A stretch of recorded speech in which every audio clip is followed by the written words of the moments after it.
présenter l'atelier Futurs Parents et vous informer sur toutes les démarches administratives lors de la grossesse et jusqu'à la naissance de votre enfant. On va donc parler de toutes les démarches administratives et de la prise en charge de votre suivi médical de la grossesse à l'arrivée de votre enfant. Je vous mets à l'écran le programme. On va donc parler par petites rubriques, par thème. Et à la fin de chaque rubrique, on laissera un espace d'échange, de questions, si vous en avez. Après, si lors de la présentation d'une diapo, il y a quelque chose qui n'était vraiment pas clair, n'hésitez pas quand même à nous couper. Comme ça, on répond à la question si vraiment il y a un point qui n'est pas bien détaillé. Alors, on va commencer par la période de la grossesse. Alors, l'accompagnement pendant votre grossesse. Des généralités que vous connaissez peut-être, mais voilà, on reprend un petit peu du début. Donc, vous pouvez vous connecter à votre compte Amélie pour voir vos remboursements, faire des démarches en ligne et consulter les deux espaces « J'attends un enfant » et l'espace « Petite enfance » qui vous donnent les grandes lignes du début de la grossesse à l'arrivée de votre enfant. Vous pouvez également consulter Amélie Santé et les deux onglets grossesse et naissance et l'onglet enfant. Sachez également qu'il y a l'espace prévention personnalisé que vous pouvez activer sur votre compte Amélie et où vous trouverez tout plein d'infos et de conseils.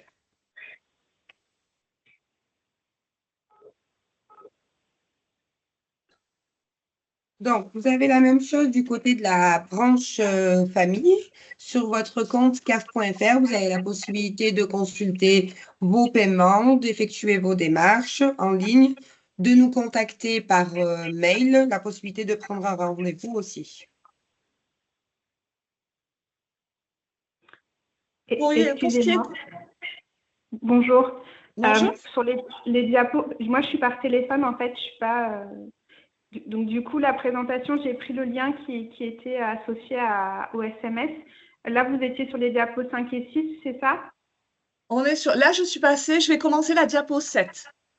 D'accord. C'est juste pour vous dire que du coup, sur le petit lien que vous avez envoyé sur le fichier, les diapos 5 et 6, elles sont vides sur le fichier que moi j'ai. Donc, les démarches, je le connais, mais c'est juste si pour peut-être envoyer un lien du coup à un moment donné. D'accord. Vous êtes plusieurs dans ce cas-là, vous n'avez pas les diapos? Si, moi je les ai. D'accord. Voilà, moi ça apparaît pas sur le fichier qui a été transmis. Il y a un PDF avec le numéro de téléphone et tous les liens vers les webinaires. Et sur la diapo 5 et 6, elles n'apparaissent pas dessus. Mais la 7, c'est bon. Ok. Allez, vous me dites ensuite si vous l'avez, si vous arrivez à suivre, si vous les avez. Ça va, merci. Alors, pour ce qui est des soins et la maternité. Donc, pour la prise en charge des soins médicaux de la future maman. Dès le début de la grossesse, et ce jusqu'au 6e mois de grossesse, seuls les examens obligatoires sont pris en charge à 100%. À compter du 6e mois de grossesse, par contre, tous vos soins seront pris en charge à 100%, et ce jusqu'au 12e jour qui suit votre accouchement. Donc, l'intégralité de vos soins, même si ça n'a rien à voir avec la grossesse, par contre, toujours pareil, dans la limite des tarifs de responsabilité de la sécurité sociale. Pour ce qui est du suivi de grossesse, un petit point sur les examens médicaux que vous aurez à suivre. Donc, il y a 7 examens prénataux obligatoires, un par mois à partir du 4e mois de grossesse, à faire avec un médecin ou une sage-femme. Vous aurez régulièrement des analyses de biologie, 3 échographies qui sont fortement conseillées, un entretien prénatal précoce obligatoire à partir du 4e mois de grossesse, un bilan prénatal de prévention avec une sage-femme dès le 4e mois de grossesse et 7 séances de préparation à la naissance et à la parentalité. Pour le suivi de la grossesse, pour ce qui est des professionnels de santé, donc libre choix de votre côté de choisir le professionnel de santé qui vous accompagnera. Donc, vous pouvez choisir une sage-femme, votre médecin traitant, un gynécologue obstétricien et dans la structure de votre choix, dans un hôpital, une clinique, en cabinet privé ou à la PMI. Sachez que si vous n'avez jamais eu affaire à un professionnel de santé, que vous n'avez pas encore de médecin traitant ou autre, vous avez sur le site amélie.fr l'annuaire santé où sont référencés tous les professionnels de santé par département. Et sachez également, en cas de besoin, que vous avez des professionnels du social qui sont à votre écoute durant toute cette période et même après, des assistantes sociales, des psychologues, des conseillers en économique sociale et familiale. Donc, n'hésitez pas à les solliciter en cas de difficulté. Et bien évidemment, en cas d'urgence, vous composez le 15.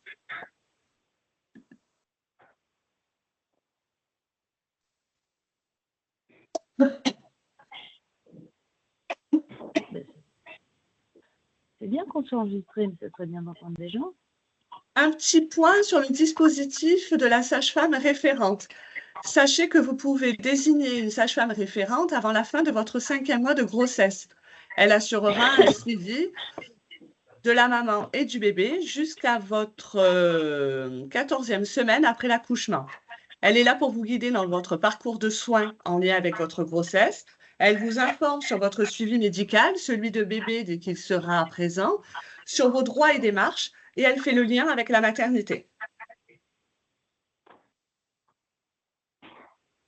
Pour ce qui est du choix de la maternité, prenez conseil avec votre médecin traitant ou la sage-femme qui vous accompagne pendant la grossesse.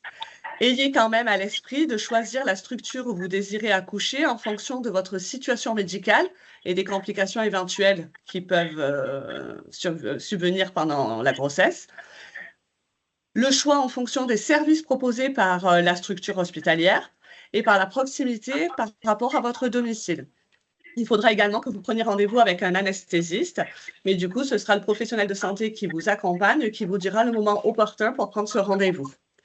Pour ce qui est de la prise en charge des frais médicaux d'accouchement par l'assurance maladie, les frais d'accouchement sont intégralement pris en charge par la sécurité sociale. On englobe les honoraires d'accouchement, les frais de péridurale, d'anesthésie, les frais de séjour, et ce, comme pour les soins, dans la limite, donc à 100%, mais dans la limite du tarif conventionnel de la sécurité sociale, et jusqu'à 12 jours suivant votre accouchement. Les dépassements d'honoraires, les frais d'options tels que la télévision, le téléphone, la chambre particulière ne sont pas pris en charge par la sécurité sociale. Je vous invite, dans ce cadre-là, si c'est votre désir, de prendre contact au préalable avec votre organisme mutuel pour voir à quelle hauteur vous serez remboursé. Sachez aussi que les frais médicaux de votre bébé à la naissance seront intégralement pris en charge également à 100% pendant les 12 premiers jours. Si vous n'avez pas de complémentaire santé solidaire, faute de moyens, parce que vous rencontrez des difficultés financières à un moment donné, n'hésitez pas à faire une simulation et faire une demande de complémentaire santé solidaire. C'est ce qu'on appelait au préalable la CMU. Vous pouvez faire la demande directement en ligne sur votre compte Amélie, ou si vous n'y arrivez pas, si vous n'avez pas de compte Amélie, vous pouvez télécharger sur amélie.fr le formulaire à compléter dans son intégralité et auquel il faut joindre la copie intégrale de votre dernier avis d'imposition. Ensuite, l'étude se fait et vous recevrez une notification ou un courrier pour vous informer si le droit est ouvert. Pour chaque rendez-vous de suivi de grossesse, on vous invite, et vous serez conseillé par le professionnel de santé, mais à toujours vous déplacer avec votre dossier maternité, le résultat de vos examens d'analyse, vos échographies, votre carte vitale ou votre attestation de droit à défaut. Est-ce que sur cette première petite partie d'information générale, vous avez des questionnements? Non. Non. Ok. Moi, j'ai une Alors, petite question sur, Oui. pardon. La Allez-y. sage-femme référente, en fait, moi, je suis suivie par une sage-femme, donc automatiquement, elle s'est mise en sage-femme référente? Alors, normalement, elle vous en informe, mais elle l'a peut-être fait automatiquement puisque vous l'avez D'accord, en suivi, oui. très bien. Merci. De rien. Et si on n'a pas un suivi sage-femme, ça se passe comment pour la désigner? Alors, si vous n'avez pas un suivi sage-femme, il faut que vous preniez rendez-vous avec une sage-femme. Et à partir de là, si vous lui dites que vous souhaitez faire tout le suivi de votre grossesse avec elle, elle va vous proposer de se désigner comme sage-femme référente. Ok. Et ce sera votre interlocuteur principal pour tout le suivi de la grossesse. D'accord. Mais donc, du coup, ça veut dire que si on ne la désigne pas, parce qu'on ne fera pas le suivi de grossesse avec elle, elle peut quand même être notre sage-femme par la suite pour toute la partie suivi en postpartum? Bien sûr, bien sûr, bien sûr. Ok. Après, ce n'est pas une obligation d'être suivi par une sage-femme, hein. C'est vraiment libre choix à vous. Il y en a qui choisissent de se faire suivre par les sages-femmes de l'hôpital, d'autres par leur médecin traitant parce qu'ils ont entière confiance. Il n'y a pas de problème, hein. D'accord. On enchaîne avec le congé maternité et d'accueil de l'enfant.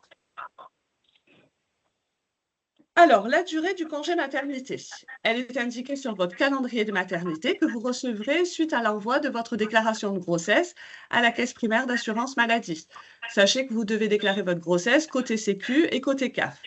À réception de la déclaration de grossesse en assurance maladie, donc on vous envoie via votre compte Amélie ou par courrier si vous n'en avez pas, un calendrier maternité avec tous les examens qui sont conseillés à faire pendant la grossesse et vous avez dessus de notifier la durée de votre congé maternité avec les dates de début et de fin. Il y a le petit tableau dessous qui récapitule les cas les plus courants. Si vous attendez votre premier enfant, vous avez droit à 16 semaines de congé maternité. 6 semaines en congé prénatal, 10 semaines en congé postnatal. Si vous attendez par exemple des jumeaux, la durée du congé maternité est plus élevée. Vous avez droit à 34 semaines, 12 semaines en prénatal, 22 semaines en postnatal. À savoir que c'est vraiment en fonction du foyer de chacune, du nombre d'enfants que vous attendez et que vous avez déjà à charge au foyer. On fait un petit point sur la notion d'enfant à charge. Sachez qu'un enfant est considéré à charge s'il réside avec vous, si vous l'assumez financièrement, s'il vit en France et même s'il vit avec vous en mode garde alternée. Donc, pour les familles recomposées, il est toujours à l'esprit, si vous êtes en garde alternée d'un enfant au foyer, peut-être que l'assurance maladie, si la maman qui est enceinte n'est pas la maman de l'enfant qui vit en garde alternée, il faut nous le signaler pour que cet enfant soit pris en compte dans le calcul de la durée de votre congé maternité. Excusez-moi, bonjour, j'ai une petite question par rapport au congé maternité. Oui. On m'a dit qu'en cas d'allaitement, il y avait des cas où des fois il peut être prolongé. Non. Non, il n'y a rien au niveau de l'assurance maladie. Après, c'est à voir avec votre mutuelle et éventuellement les conventions collectives. Mais au niveau de l'assurance maladie, il n'y a pas de congé pour allaitement. D'accord, ok, merci. Pour ce qui est de la notion de congé parental, donc quelle est la durée du congé maternité si on est en congé parental? Sachez qu'il n'y a pas de congé maternité pendant le congé parental, mais vous avez la possibilité éventuellement d'interrompre votre congé parental au profit du congé maternité. Mais ça, c'est une démarche que vous devez négocier avec votre employeur. Quelle est la durée du congé maternité si vous êtes au chômage? Donc, quand on est au chômage, les droits sont identiques à ceux d'un salarié si vous êtes indemnisé par Pôle emploi. Donc, la durée du congé et les droits seront les mêmes que pour un salarié.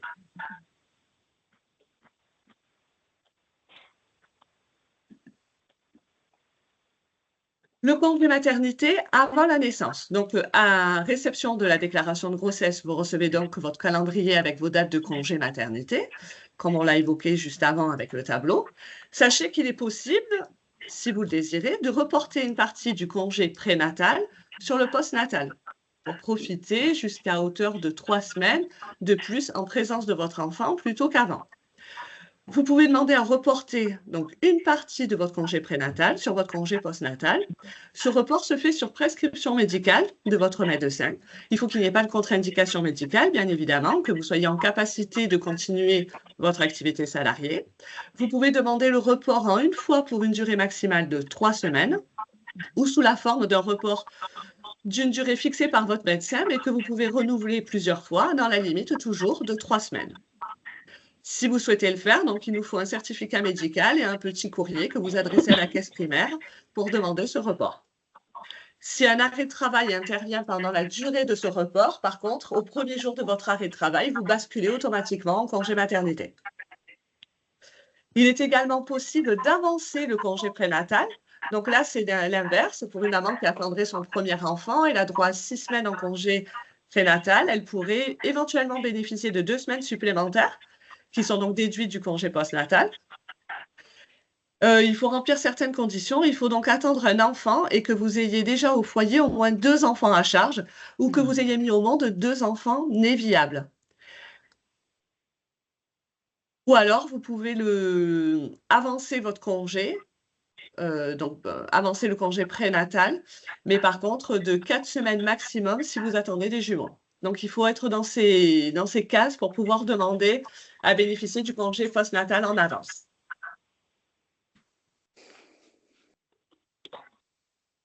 Le congé pathologique.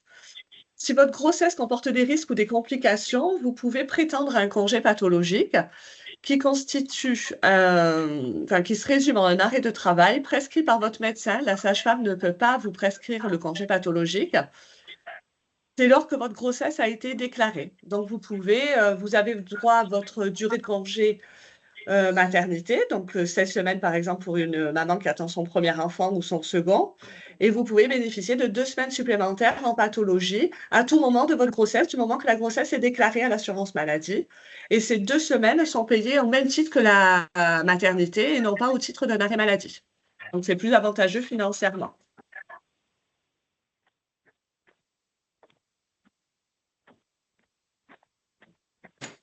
Pour les salariés, le congé pathologique est prescrit donc pendant la période prénatale, en une fois ou en plusieurs, dans la limite de 2 semaines. Les sorties sont autorisées, contrairement à un arrêt maladie lambda. Pour les travailleurs indépendants, praticiennes et auxiliaires médicaux, le congé pathologique est prescrit par votre médecin, mais par contre, la façon d'en disposer est différente. Vous pouvez en disposer durant le congé, le congé prénatal pour une période de 30 jours, ou une ou 2 périodes de 15 jours, ou alors 15 jours en prénatal et 15 jours en postnatal, ou seulement 15 jours en postnatal. Les règles sont différentes que vous soyez salarié ou travailleur indépendant. Et si on est les deux? Alors, si on est les deux, je pense que vous pouvez faire comme ça vous arrange. Puisque si vous avez les 2 statuts ouverts, vous serez indemnisé au niveau de vos 2 activités. D'accord, ok. D'accord? Oui, parce qu'en fait, j'avais essayé de faire des simulations sur le site de la CAF et c'est vrai que il y a ce cumul, je crois, des deux. Enfin, c'est un cas particulier, mais à la rigueur, j'appellerai pour avoir plus d'informations. Mais par rapport à vos indemnités journalières? Oui, il y aura ce point de vue-là et aussi pour le congé parental, mais peut-être que vous en parlez un peu plus tard. On en parle plus tard du congé parental. Ouais. Voilà, parfait. Merci. Voilà. Mais au niveau de l'assurance maladie, c'est sûr que vous serez indemnisé au titre de vos 2 activités. Hein. Si vous ouvrez les droits, bien évidemment, il y aura étude, mais si vous avez des droits des 2 côtés, vous serez indemnisé à la fois sur l'activité salariée et sur l'activité indépendante. D'accord, merci. Bon appétit. Coucou, Riton. Après la naissance, donc toujours par rapport à la durée du congé maternité, en cas d'accouchement prématuré, donc vous accouchez avant la date prévue, les jours qui n'ont pas été pris en congé, dans le cadre du congé prénatal, basculent automatiquement en congé postnatal et la durée du congé reste la même par contre. En cas d'accouchement tardif, vous gagnez les quelques jours de retard par rapport à la date d'accouchement prévue, car la durée du postnatal reste la même, quelle que soit la date d'accouchement. En cas d'allaitement, donc c'est ce que je disais tout à l'heure, il n'existe pas de congé spécifique dans le cadre de l'allaitement. Il faudra donc voir avec vos conventions collectives ou votre mutuelle si vous pouvez bénéficier d'une indemnisation.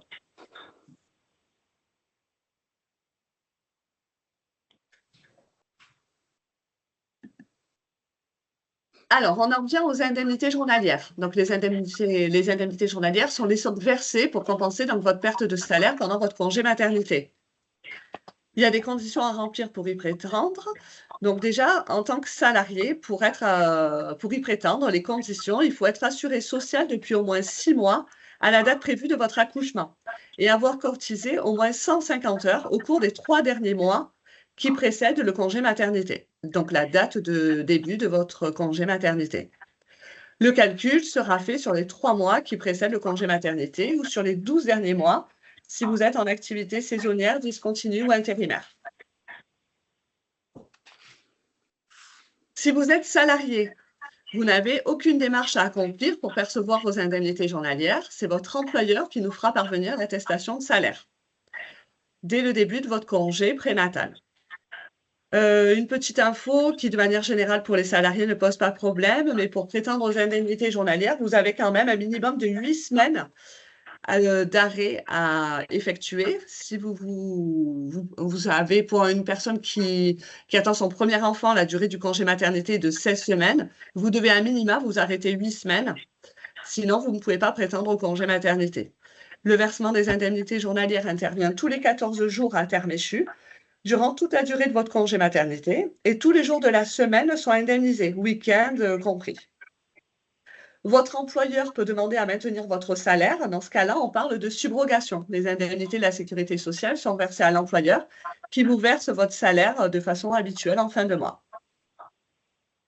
Vous pouvez, dans les cas les plus simples, faire une simulation sur votre compte Amélie du montant que vous toucherez au titre des indemnités journalières.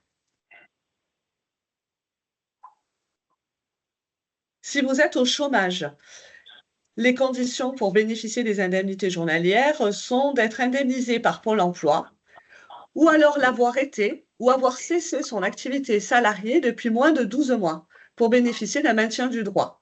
Les indemnités journalières sont calculées sur les salaires antérieurs à la cessation d'activité, c'est-à-dire qu'on remontera à vos revenus salariés qui précèdent votre indemnisation de Pôle emploi.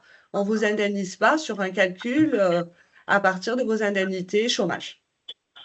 Le montant de l'indemnité journalière donc, est calculé comme pour les salariés sur les salaires des 3 mois qui précèdent la date d'effet de rupture de votre contrat. Les démarches, puisque vous n'êtes pas salarié, donc là, c'est à vous qu'incombe la démarche. Vous devez fournir à la caisse primaire la copie de vos 4 dernières fiches de paie avec un petit courrier qui précise que vous demandez le versement de vos indemnités journalières au titre de votre grossesse. Et sur ce courrier, vous devez nous indiquer impérativement la date de votre dernier jour de travail. C'est une condition qu'il nous faut puisque le calcul de vos droits va s'effectuer par rapport à cette date de votre dernier jour de travail. Et le versement interviendra comme pour les salariés, comme pour tout arrêt au niveau de l'assurance maladie, tous les 14 jours, pour tous les jours de la semaine, week-end compris.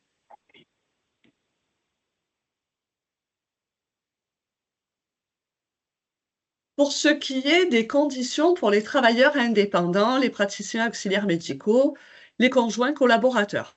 Donc, les conditions pour en bénéficier. Donc, être affilié depuis au moins 6 mois au titre d'une activité indépendante à la date présumée d'accouchement. Le droit du conjoint collaborateur dépend de celle du chef d'entreprise et vous devez, comme les salariés, cesser minimum 8 semaines votre activité, dont 6 semaines obligatoirement après l'accouchement. En plus, par rapport aux salariés, vous avez droit à l'allocation forfaitaire de repos maternel qui est versée en 2 temps. Une première partie qui est versée au début du congé maternité et l'autre moitié sera versée à la fin des 8 premières semaines de grossesse. Les 8 premières semaines de votre congé maternité, pardon, pas de grossesse. C'est un montant forfaitaire qui est versé.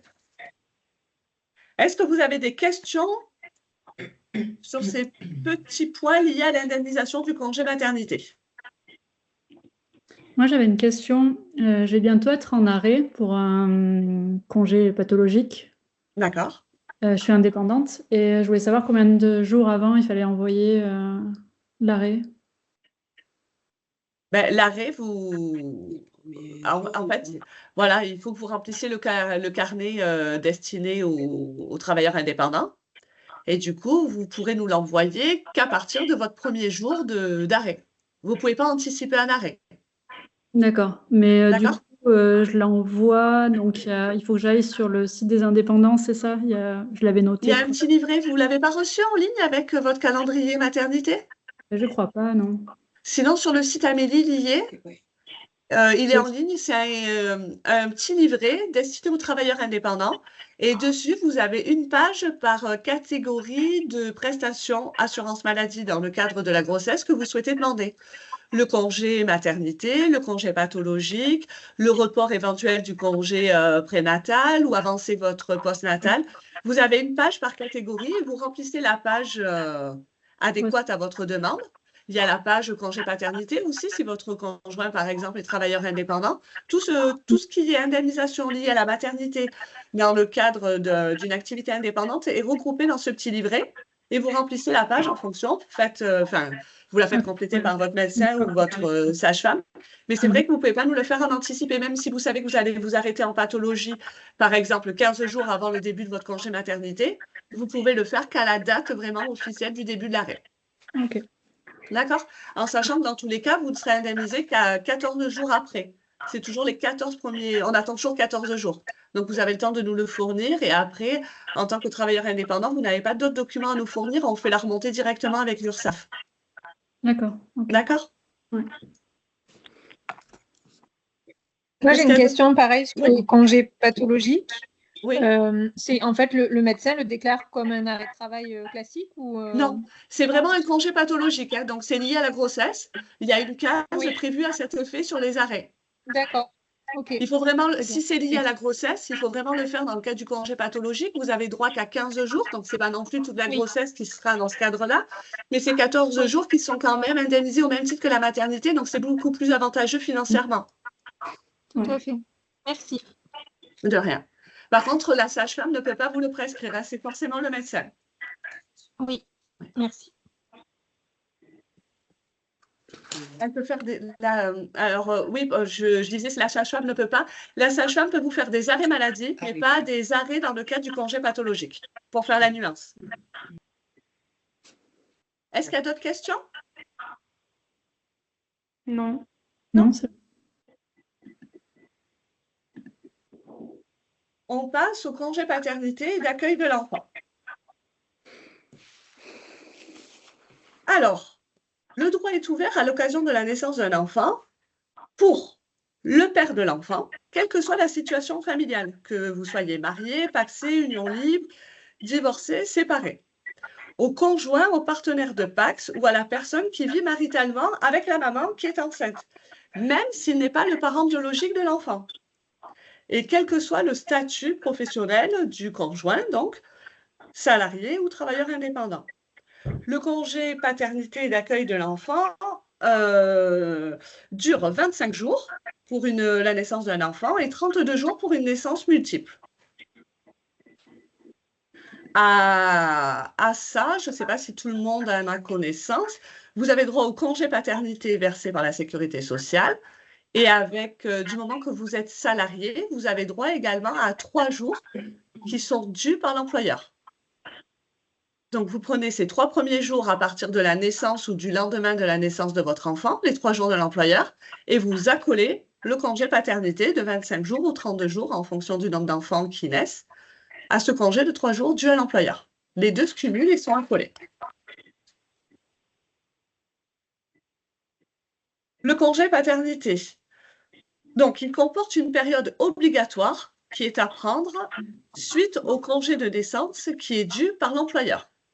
Donc, vous avez droit à 3 jours par votre employeur pour ce qui est du papa ou du conjoint. Donc, 3 jours dus par l'employeur et obligatoirement, vous devez prendre à la suite de ces 3 jours, 4 jours au titre du congé paternité. Obligatoirement, donc ça vous arrête une semaine à la naissance de votre enfant.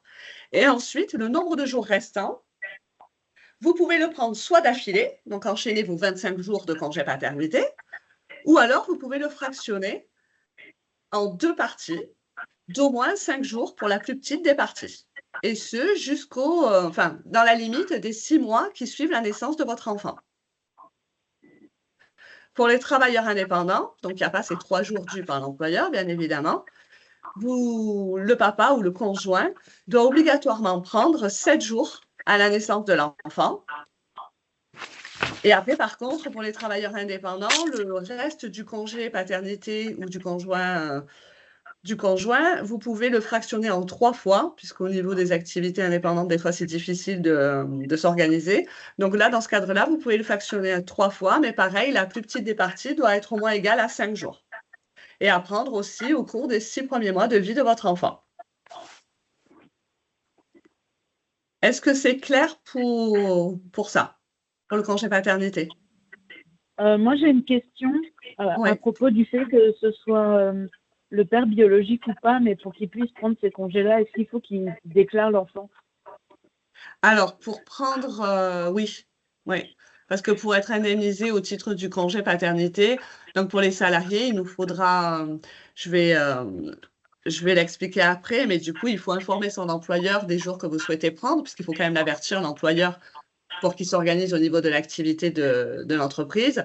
Et du coup, l'employeur nous fournit une attestation de salaire, un tableau qui nous précise les dates du congé, et il nous faut l'acte de naissance qui correspond à la filiation du conjoint.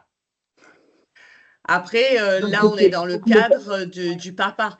Après, si c'est un conjoint qui n'est pas le papa, dans ce cas-là, il nous faudra l'acte de naissance et une attestation sur l'honneur de vie conjointe, d'union libre. Puisque ce n'est pas forcément le papa qui…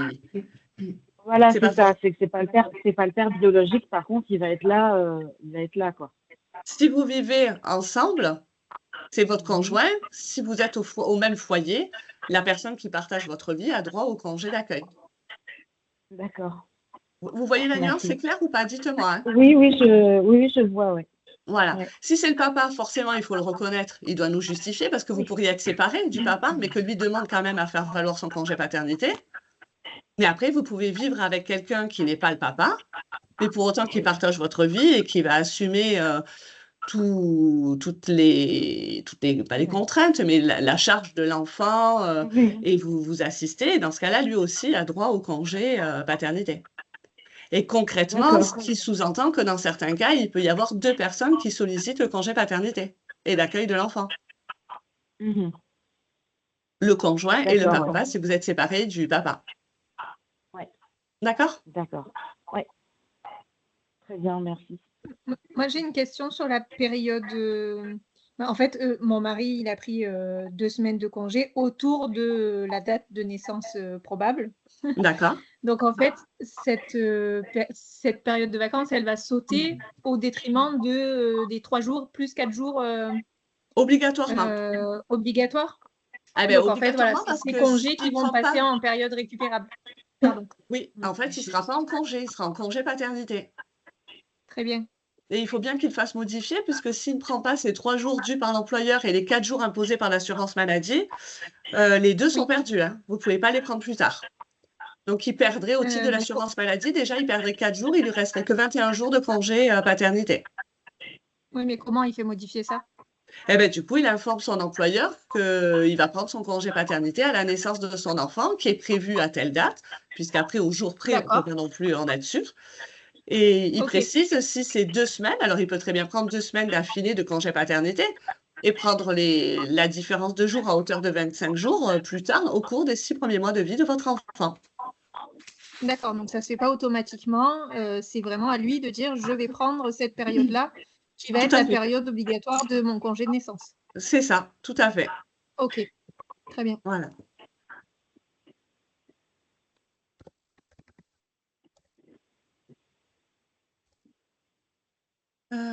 Ça, je l'ai dit. Hop.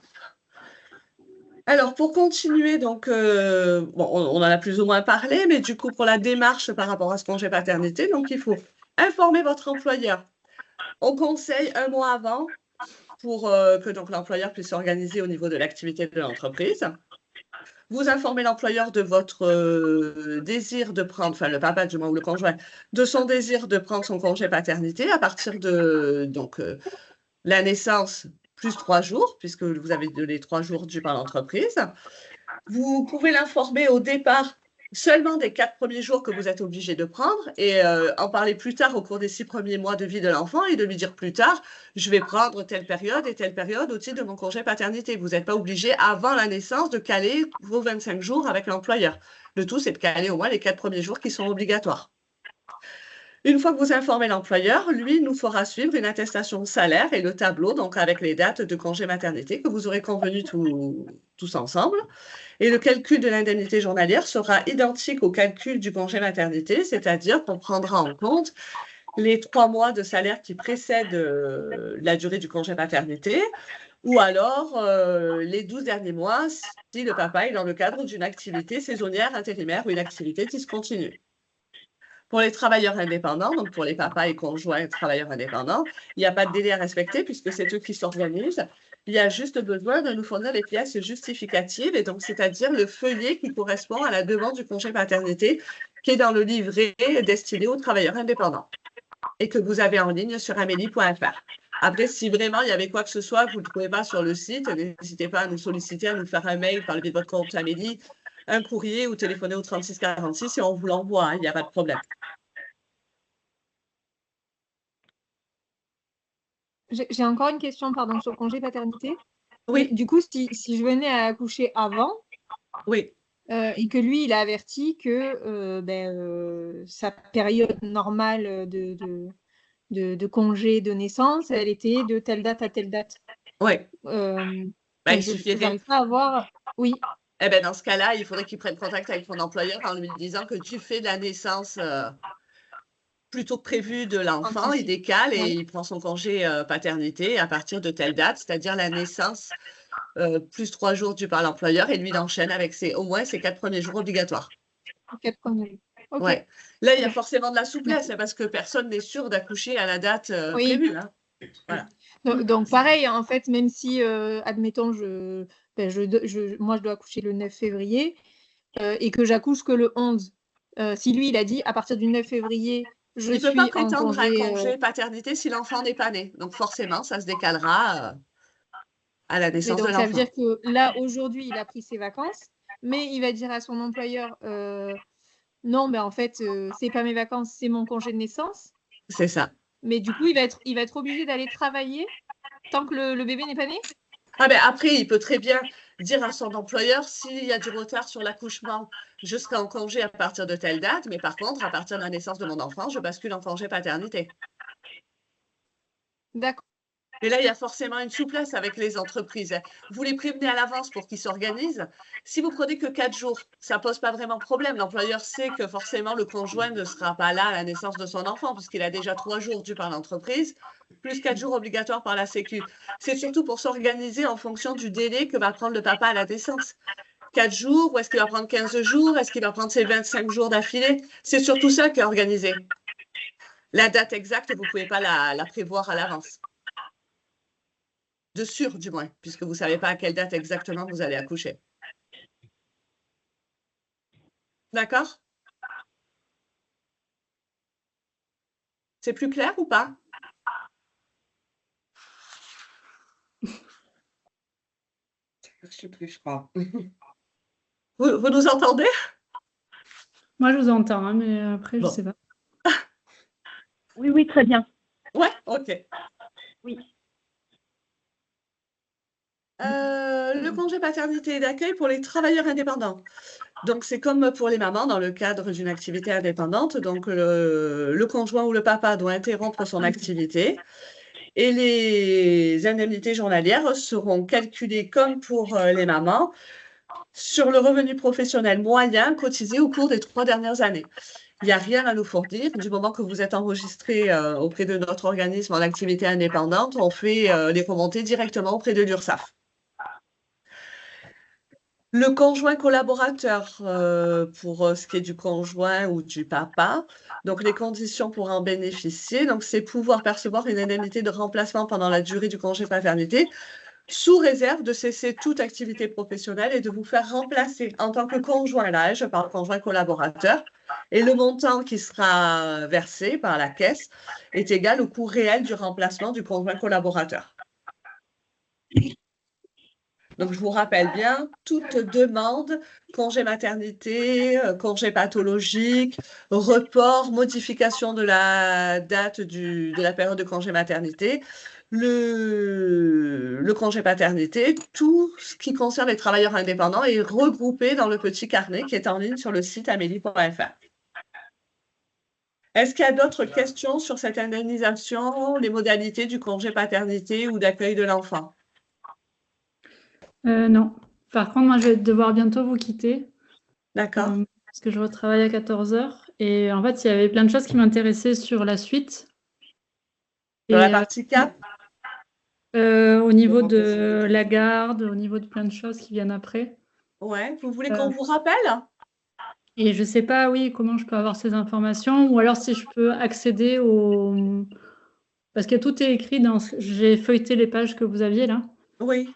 Et il y a plein de choses, et par exemple, le numéro page emploi, tout ça, j'aimerais bien, voilà, je ne sais pas comment faire. Je vous envoie, vous voulez me donner votre adresse mail? Oui, et je peux vous l'envoyer par mail? Il est accessible après ça. Oui, après il est accessible en ligne aussi. Mais... Il sera accessible, oui, à la fin, ou après, on peut plutôt vous donner un rendez-vous et on fait le point ensemble si vous voulez. Oui, mais si vous je peux recontacter par téléphone. des questions précises. C'est pour ça, si vous voulez, on peut vous recontacter par téléphone et répondre à vos questions plutôt.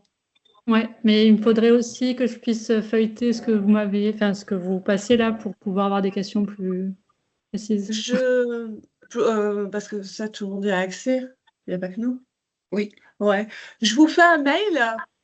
Ouais. Mais comment je pourrais faire? Ou alors je vous donne mon adresse mail. Vous avez de quoi noter? Oui. Vous, comme ça, par mail, vous m'envoyez vos coordonnées, on vous rappelle et on calera un rendez-vous qui vous arrange? Ouais, c'est gentil, Ouais. merci. Alors, je dicte mas.cpam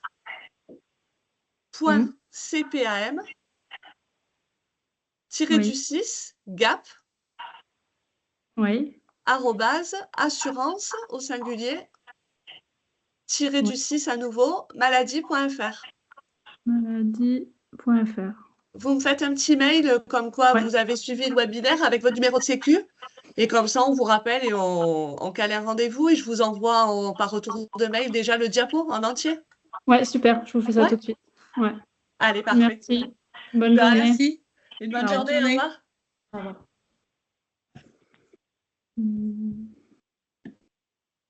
Allez, on va continuer sur la partie l'accouchement proprement dit.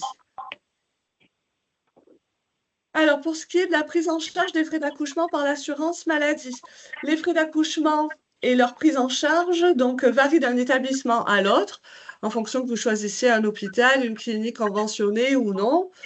Les honoraires d'accouchement, comme on a dit tout à l'heure au tout début, les honoraires d'accouchement, les frais de péridurale, d'anesthésie, les frais de séjour sont pris en charge à 100% du tarif de responsabilité, le tarif conventionnel de la sécurité sociale, et ce jusqu'au 12e jour qui suit votre accouchement. On ne prend pas en charge tout ce qui est dépassement d'honoraires et options telles que la chambre particulière, le téléphone, la télévision. Pour tous ces frais-là annexes, il faut prendre contact avec votre organisme mutuel. Les frais médicaux de votre bébé seront pris en charge à 100%, dans la limite pareille des tarifs de la Sécu.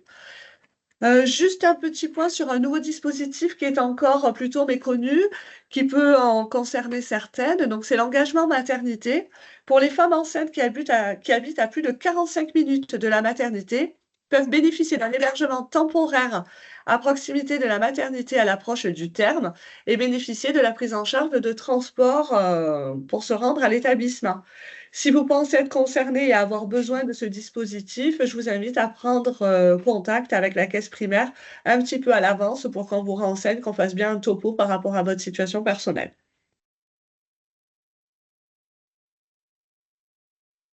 Lorsque vous en serez donc à la sortie de la maternité, au retour à domicile, sachez qu'il y a plusieurs propositions de soins et d'accompagnement qui sont mis en avant par l'assurance maladie. Vous pouvez bénéficier d'un suivi à domicile par une sage-femme pour vous et votre bébé à la sortie de la maternité, et ce jusqu'au 12e jour qui suit la naissance.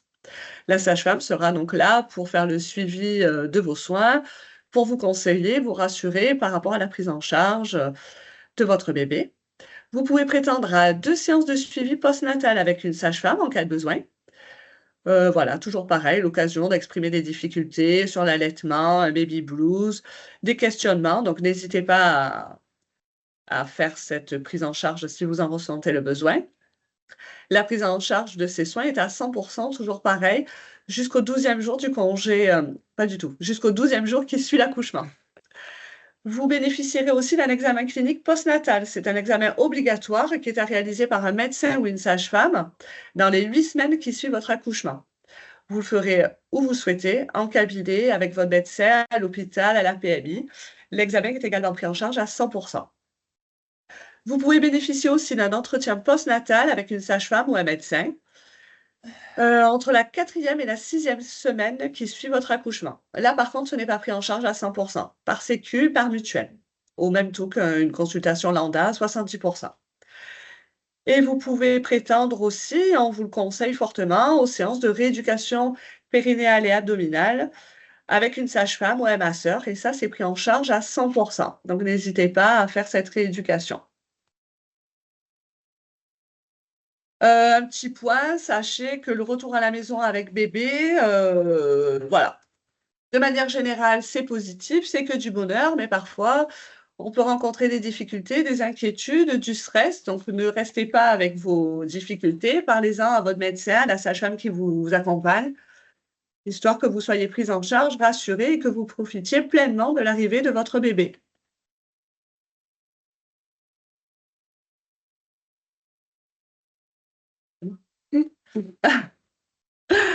Pour Pour ce qui est des démarches administratives à la naissance de votre enfant, je n'ai pas changé le diapo. Hop.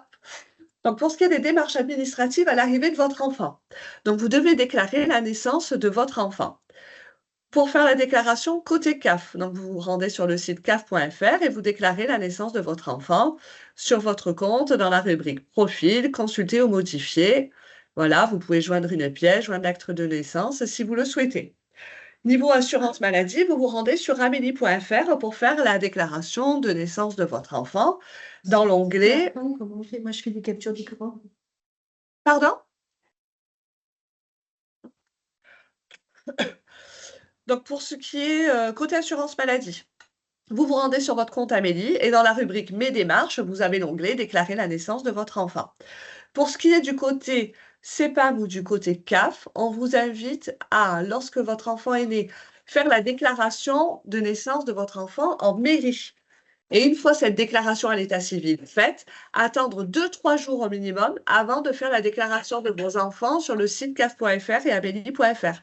Sinon, vous déclarez un enfant qui n'existe pas encore à l'état civil. Il faudra également penser à déclarer la naissance de votre enfant. Donc, à la mairie, ça c'est obligatoire avant de faire les démarches auprès de nos organismes, mais également auprès de votre mutuelle et après, à terme, sur le site des impôts également, pensez-y.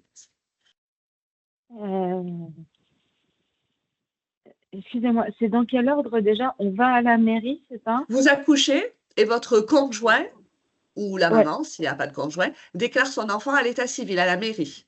Ça, vous avez 5 jours pour faire cette démarche. Et une fois que la démarche est faite en mairie, on commence par la mairie, oui, pour que l'enfant soit répertorié à l'état civil. Et une fois cette démarche faite à la mairie, vous attendez 2-3 jours avant de faire les déclarations en CAF et en assurance maladie.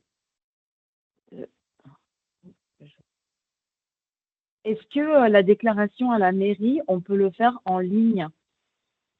Ou on est obligé de se déplacer manu militari avec l'enfant sous le bras pour déclarer l'enfant? Généralement, c'est le conjoint qui se déplace, mais alors en ligne à la mairie, je ne suis pas sûre. Je ne sais pas, là, il faudrait voir avec la mairie. J'aurais tendance à dire non, mais je ne suis pas sûre. Il y a 2 ans, ce n'était pas possible. Eh oui, ouais. Là, je ne sais pas. Ok. À mon époque, il fallait se déplacer. À la mienne aussi. Mais voilà, ça remonte à 6 ans. Je ne pourrais pas vous le certifier. Mais en tout cas, voilà, bien respecter ce délai des 5 jours parce que sinon, après, c'est plus possible. La démarche est beaucoup plus compliquée au niveau de l'état civil. Hein. C'est commissariat. Ouais, c'est beaucoup plus compliqué. Éventuellement, si le papa ou le conjoint n'est pas, enfin, si le papa n'est pas dispo à la naissance de l'enfant, je ne sais pas, parce qu'il est en déplacement. Par contre, on peut faire une déclaration anticipée. Oui, et même il y a la possibilité, je crois, que la mairie se déplace. Ça, je crois que c'est possible. Il faut voir, faut leur poser la question, mais il me semble que quelqu'un de la mairie peut se déplacer. Peut se déplacer en cas de problème. Mais je ne suis vraiment pas sûre de ce que je dis. Ouais, là, il faudrait voir avec la mairie. Hein. D'accord. Ouais, ok. Faut que je contacte ma mairie parce qu'en fait, désolée, c'est un cas particulier, mais moi je compte accoucher à Marseille. D'accord. Parce que j'ai des problèmes médicaux qui font que faut que ce soit à Marseille. Ouais. Mais j'habite Vigneux-les-Bains. Et donc, en fait, je ne sais pas combien de temps je vais être hospitalisée à Marseille après. Et, voilà, et après, donc, il faut que... Mais il faut déclarer la naissance à la mairie où vous accouchez. Hein. Vous accouchez à Marseille, vous devrez déclarer votre enfant à Marseille. Hein. À Marseille? Eh oui. Ah ouais. Et oui, après, vous déposez de là où vous accouchez, par contre, pas de là où vous habitez. Ça, j'ai bien fait de vous poser la question. Parce que commencez à chercher où est l'antenne de la mairie selon où vous accouchez. D'accord. Bah oui. Bah non, mais voilà, ça me paraît logique comme ça maintenant que vous m'en parlez. Mais... oui. Oui, D'accord. Est-ce qu'une amie peut le faire pour moi? Il n'y a pas, je ne veux pas être indiscrète, mais il n'y a pas de papa qui le fera? Il n'y a pas de père biologique parce qu'il s'agit d'un transfert d'embryon. D'accord. J'ai un partenaire, mais qui n'est pas avec moi. Voilà, la situation est un peu complexe. Voilà. Donc, je ne sais pas s'il sera en mesure de venir. En fait. Est-ce que le partenaire va reconnaître l'enfant ou pas? Non. Non. Je ne sais pas s'il y a une tierce personne peut le faire. Je sais que moi, on avait fait mais c'était une reconnaissance de paternité anticipée. Du coup, le déclarer, est-ce que quelqu'un peut aller le déclarer? Je sais pas là. Il faudrait vraiment que, ouais, vous Ouais, il appelez la faudrait. mairie. Ouais, vous renseignez en mairie là, hein. Ouais, En d'accord. même Mais temps, la mairie de ça doit Marseille. être prévu parce qu'une maman qui accouche, qui est seule et qui n'est pas Oui, en oui. mesure d'aller à l'état civil, c'est possible selon comment se passe l'accouchement. Il y a des Oui, mamans qui restent ça hospitalisées des arrive, ce semaines. genre de choses. Ouais. Oui, voilà. Enfin, bah, j'espère pas pour moi, mais Non, oui, non, il est mais possible que je sois un peu hospitalisée à la suite à la de suite, bah oui, tout l'accouchement, à en fait. fait. Il Ouais. faudrait vous renseigner Ouais, s'il n'y a c'est pas des une inscriptions, démarche de déclaration anticipée qui est juste à valider après Ouais. coup ou autre, mais là vraiment voir avec l'état Mais non, civil, hein. parce que c'est la maman, elle ne fait pas de déclaration anticipée. Non, mais de déclaration de l'enfant, parce qu'après, si tu le déclares pas dans les 5 jours, il remonte pas à l'état civil. Après, il faut passer au tribunal, tout ça, c'est compliqué. Ouais. Et tu penses qu'elle va pouvoir le faire après? Je sais pas. Ouais, essayez de vous rapprocher, je ne sais Oui. pas quand est votre terme, mais de la mairie au plus tôt quand même. Au moins pour avoir toutes D'accord, les oui, oui, réponses mais à ces questions-là. ouais, tout à Ça, vous fait. pouvez vous Très renseigner bien, à la bah, mairie où vous habitez.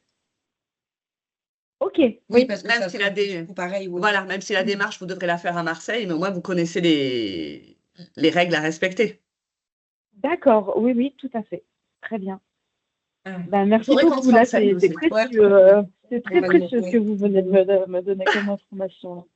Merci. Ouais, on va se le noter parce que On va du se coup, le noter, parce que nous aussi, on veut savoir. on se renseignera, ouais. Ça te noté? Ouais, je l'ai noté. Allez. Est-ce que c'est tout bon pour les questions? Oui, je crois, oui, merci. Oui. Allez, on passe à l'offre aux parents de jeunes enfants de la CAF. C'est tout. Donc, vous avez une prime de naissance quand vous attendez un enfant. Elle est versée au cours du 7e mois de grossesse. Pour les grossesses ou adoptions multiples, la prime est versée pour chaque enfant. Son montant, il est de 1 066 € pour une naissance. Les conditions pour en bénéficier, c'est d'avoir déclaré sa grossesse auprès de la CAF et de l'assurance maladie. Et elles dépendent de vos ressources. Donc là, jusqu'au 31 décembre 2024, cette prime de naissance dépend de vos revenus perçus sur l'année 2022. À partir de janvier, si le 7e mois de grossesse est après janvier 2025, on se basera sur vos revenus de l'année 2023. Donc, vous avez l'exemple là, le petit tableau avec le plafond. Par exemple, vous êtes un couple avec un seul revenu d'activité. Quand on dit un seul revenu d'activité, ça veut dire que sur le dernier avis d'imposition, l'avis d'imposition de 2022 ou 2023, il n'y a qu'une personne du couple qui a des revenus d'activité. L'autre parent n'a déclaré aucun revenu d'activité. Donc, le plafond est pour un premier enfant à 34 000, s'il y a 34 791 si vous n'avez qu'un seul revenu d'activité. Et pour un couple avec des revenus d'activité pour les deux sur l'avis d'imposition, le plafond est à 45 979. Et après, selon le nombre d'enfants que vous avez au foyer ou à naître, le plafond augmente.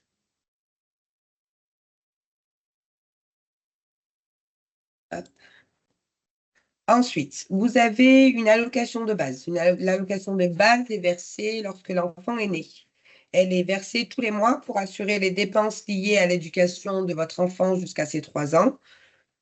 Un seul droit peut être ouvert par famille. Il n'y a pas de cumul si vous avez plusieurs enfants d'au moins de 3 ans, sauf s'il s'agit de naissances multiples. Si vous attendez des jumeaux, il y aura du coup 2 allocations de base qui seront versées. Vous avez 2 montants. Il y a le montant taux plein qui est de 193,30 € et le montant taux partiel à 96,66 €. La différence entre le taux plein et le taux partiel dépendra de vos revenus. Pareil, pour les personnes qui ont leur 7e mois de grossesse avant 31 décembre 2024, 2022 et à partir de janvier 2023.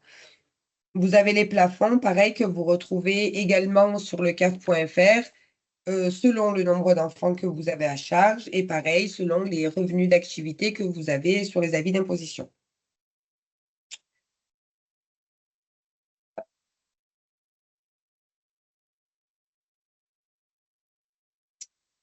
On passe à la prestation partagée d'éducation de l'enfant, ce qu'on appelle la prépare. Donc, c'est une prestation pour compenser la cessation ou la réduction de votre activité professionnelle. Elle est versée tous les mois. Si vous cessez totalement votre activité, elle est de 448,42 €. Si vous avez une activité égale ou inférieure à 50%, elle est de 289,89 €. Et si vous avez une activité qui est comprise entre 50, donc à partir de 51 jusqu'à 80%, elle est de 167,22 €. Donc, pour un premier enfant, si vous vivez en couple, chacun des parents peut en bénéficier pendant 6 mois maximum, jusqu'au mois qui précède le premier anniversaire de votre enfant. Si vous vivez seul, vous avez la possibilité de prétendre de la totalité jusqu'au mois qui précède ces 1 an. Si vous adoptez un premier enfant, chaque parent peut bénéficier pendant les 12 premiers mois de présence de l'enfant dans votre foyer. Les règles, elles changent un petit peu à partir du deuxième enfant. À partir du deuxième enfant, si vous vivez en couple, chacun d'entre vous peut en bénéficier pendant 24 mois maximum. Jusqu'au mois qui précède, par contre, là, le 3e anniversaire de votre enfant. On dit qu'on peut en bénéficier 24 mois, c'est pas totalement ça. Parce que de ces 24 mois, il faut déduire le nombre de mois d'indemnité maternité en postnatal.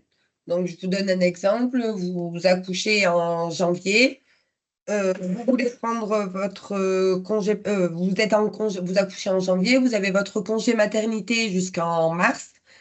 Vous prenez votre congé parental à partir de avril, on va vous déduire donc janvier, février et mars. Donc, ça vous fait bénéficier à peu près de 21 mois de congé parental maximum. Tu m'as dit non? Ouais, oui, c'est bon. Voilà. Si vous vivez seul, pareil que pour la règle du premier enfant, vous avez la possibilité de bénéficier de la totalité de ce congé parental. Et si vous adoptez, chaque parent peut en bénéficier pendant les 12 premiers mois maximum de présence de l'enfant dans votre foyer. Cette durée peut être prolongée jusqu'au mois qui précède les 3 ans de l'enfant.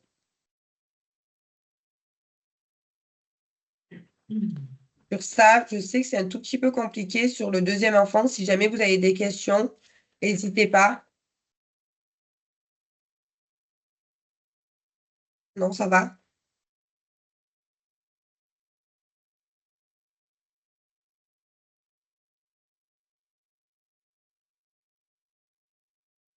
Ensuite, on a aussi le complément de libre de choix du mode de garde, donc ce qu'on appelle le CMG, ce qui permet de financer une partie des dépenses liées à la garde de votre enfant de moins de 6 ans.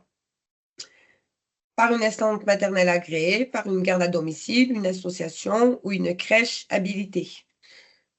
Vous avez un tableau là qui n'est pas à jour. Vous avez la possibilité de retrouver ce tableau avec l'âge de l'enfant et les tranches dans lesquelles vous êtes sur le compte CAF.fr dans Aide et démarches.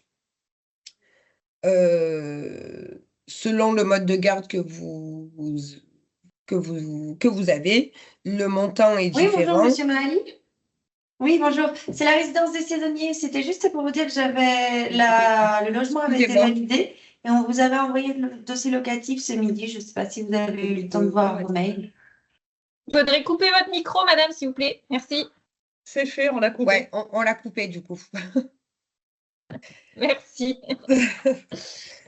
Donc, je ne sais plus ce que je disais. T'en étais au début. Selon le mode de garde en fait, le montant n'est jamais le même parce que selon le mode de garde que vous allez choisir et la tranche de ressources que vous avez, vous n'aurez pas le même montant. Donc, comme je vous dis, le tableau que vous avez là sous les yeux, il y a des erreurs dessus. Donc, je vous invite à consulter celui qui est sur le CAF.fr dans Aide et démarches et vous avez le CMG. Et là, vous avez le plafond et tous les modes de garde possibles. C'est des montants, donc c'est des montants maximum. Ça veut dire Exactement. qu'en fonction de si on fait une garde complète ou une garde partielle, on va toucher plus ou moins, du coup, on va peut-être pas toucher la totalité de la tranche dans laquelle on se trouve, c'est ça? Non, en fait, si jamais, par exemple, je vous dis n'importe quoi, vous êtes dans la tranche 2, vous faites garder par une crèche familiale, vous avez droit à 667,44 €. Pardon. C'est le montant maximum. Ah oui, mais voilà, peu importe le temps de garde que je... Ouais, ça sera le montant maximum qu'on pourra vous verser. Si votre facture, elle est que à 300 €. Bien sûr, j'imagine voilà, bien qu'on va là, pas à ce moment-là, on vous versera il vous restera, en fait, sur cette facture à 300 €, il vous restera 15% à votre charge. Et tout le reste, c'est la CAF qui le paye. Voilà. Très bien, en fait, il restera toujours 15% à votre charge si vos factures sont en dessous du montant maximum. Après, si vos factures sont au-dessus du montant qu'on vous affiche là, on vous payera la totalité du montant du droit. Ok, merci. Voilà. À savoir aussi que la CAF, elle prend à sa charge toutes les parties des cotisations sociales. Donc, c'est la CAF qui paye ça à 100%.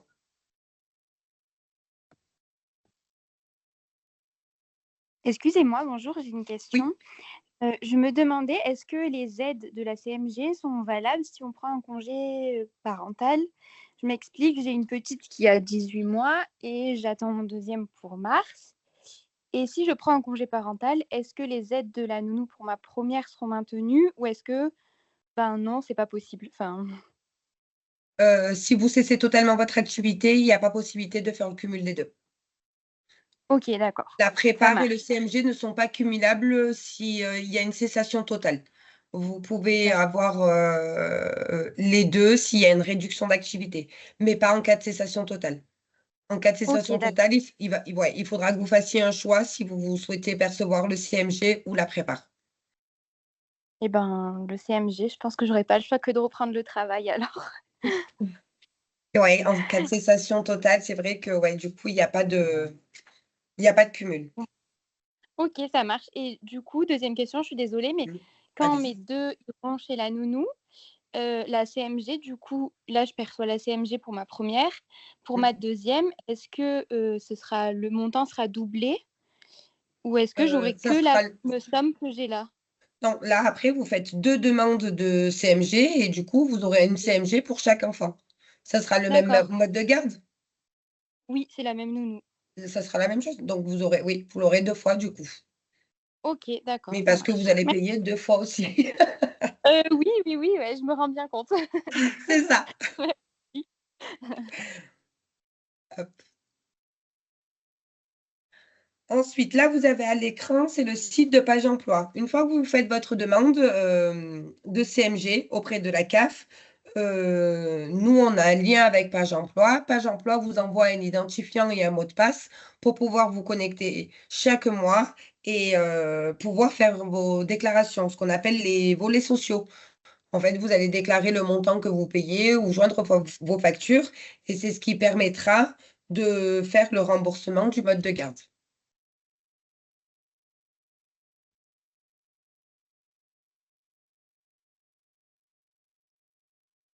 Alors, les allocations familiales, elles sont versées si vous attendez. C'est à partir du deuxième enfant que vous pouvez ouvrir un droit aux allocations familiales.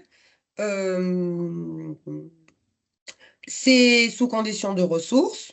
Pareil, vous avez les montants à ne pas dépasser et il y a plusieurs montants selon vos ressources. Vous avez la possibilité d'avoir un taux plein à 148,52 € à partir de 2 enfants et ça diminue selon vos revenus de l'année 2000, ça sera 2023 du coup là.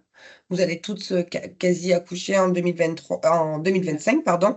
Donc on se basera sur vos ressources de 2023. Il y a toujours un montant minimum, qui est de, si vous dépassez tous les plafonds, qui est de 37,13 €. Voilà.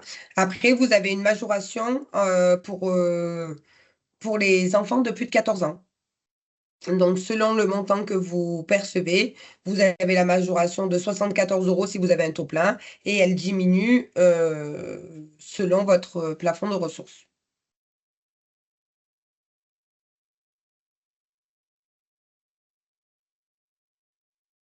Est-ce que vous avez des questions? Excusez-moi, j'ai encore une question. Pardon. Oui, allez-y. Désolée. On est là pour ça, mais non, soyez pas désolés. Trop de questions. Mais vous avez raison. En fait, j'ai reçu un courrier électronique là, sur mon espace CAF me disant que je n'avais pas le droit à la prime naissance au vu des revenus. Oui. Et en fait, je pense que du coup, c'est sur l'avis d'imposition de l'année passée, du coup, pas celle qu'on a faite maintenant. C'était quand votre 7e mois de grossesse? Là, c'est maintenant. Au mois de décembre? Oui, c'est ça. Et ouais, donc du coup, jusqu'au 31 décembre, on se base sur vos revenus de 2022. Et du coup, j'avais une question parce que mes revenus du coup de 2023 sont plus bas que 2022. Est-ce qu'il y a la possibilité en janvier de faire une demande de réévaluation pour la prime naissance pour voir si on y a le droit ou pas du tout? Ok. Non.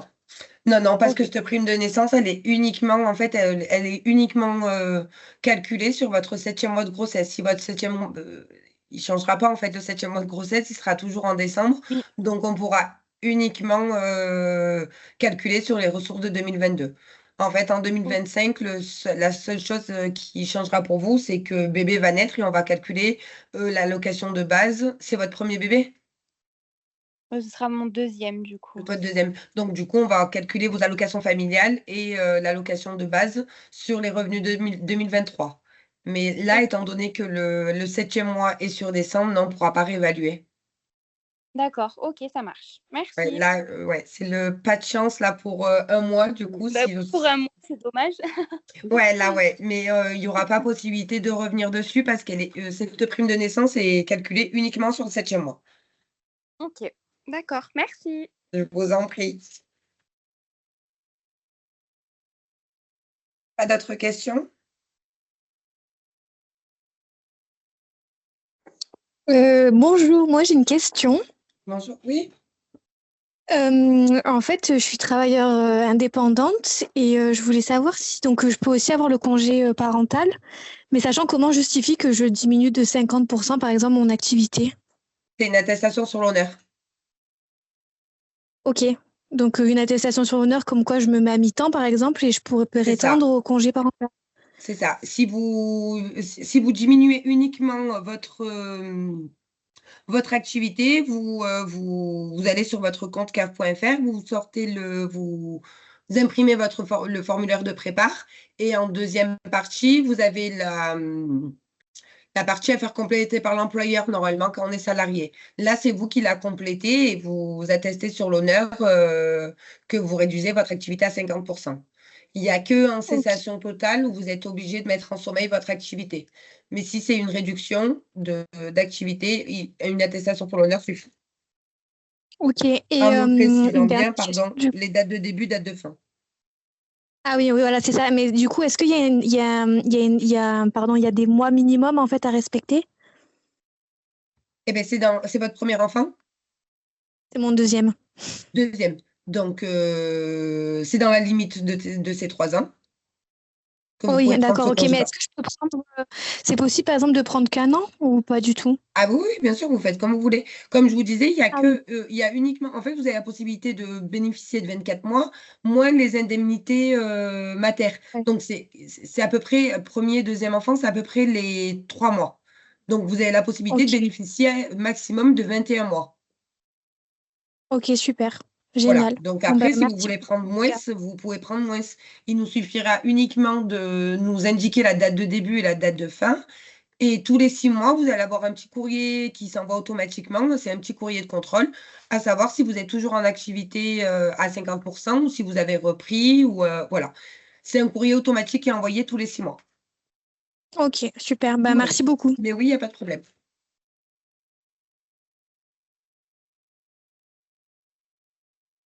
Donc Vu là, qu'on est... vous avez... Oui, pardon. Oui, Pardon. allez-y, allez-y. Vu qu'on est, on est revenu sur le congé maternité, congé parental, juste par rapport à ce qui avait été annoncé par notre président, Monsieur Macron, courant On mai. a à chaque fois celle-là de question. Ouais, bah, j'imagine. J'imagine On que l'a ça à n'a pas chaque trop fois. avancé et qu'aujourd'hui, on est toujours sur la même base. Enfin voilà, on reste sur, Pour sur l'instant, ce ouais, qui il n'y a a toujours aucun existé. changement, mais ouais. Ouais, ok. On n'a rien qui a été acté auprès de la CAF et On n'en a pas du tout entendu parler en ouais, voilà. interne. En Ok. interne, on n'a eu aucune information. On a vu comme vous ce qu'on disait sur les réseaux et voilà, mais pas plus.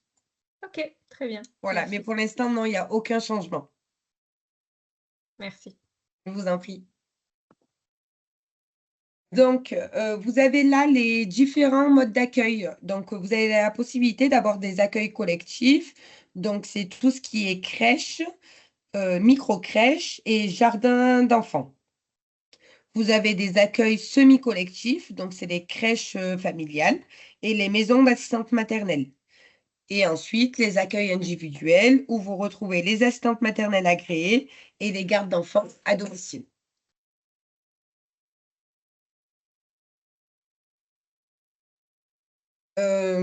Donc, on vous présente aussi les missions du relais petite enfance.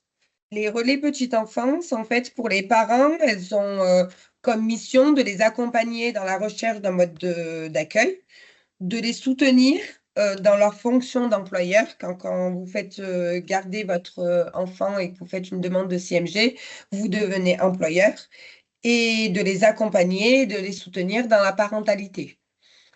Et les missions pour les professionnels, c'est de renforcer la professionnalisation, de valoriser le rôle éducatif du professionnel et d'organiser des temps collectifs sur 4 matinées par semaine pour les enfants et les assistantes maternelles.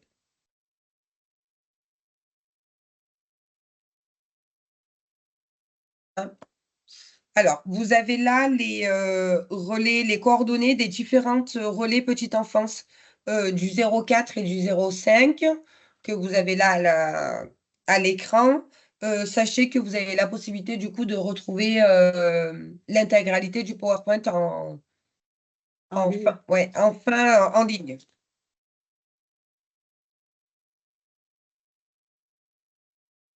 Est-ce que vous avez d'autres questions?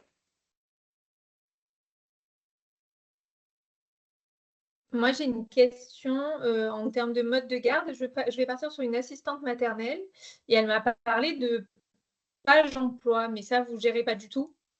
Si, c'est ça, en fait, quand vous faites votre demande de CMG sur la CAF, vous allez faire, pour commencer, en fait, quand vous trouvez l'assistante maternelle et que vous faites le contrat avec elle, vous allez sur le CAF.fr et vous faites votre demande de complément mode de garde. D'accord. Voilà, en fait, et ensuite, nous, on fait le lien avec Page Emploi. Et c'est Page Emploi, en fait, qui vous envoie un identifiant et un mot de passe. Ok. Cet identifiant et ce mot de passe, ce sera pour vous connecter à Page Emploi et tous les mois faire vos volets sociaux. Ok, très bien. Pour qu'ensuite la CAF puisse vous payer.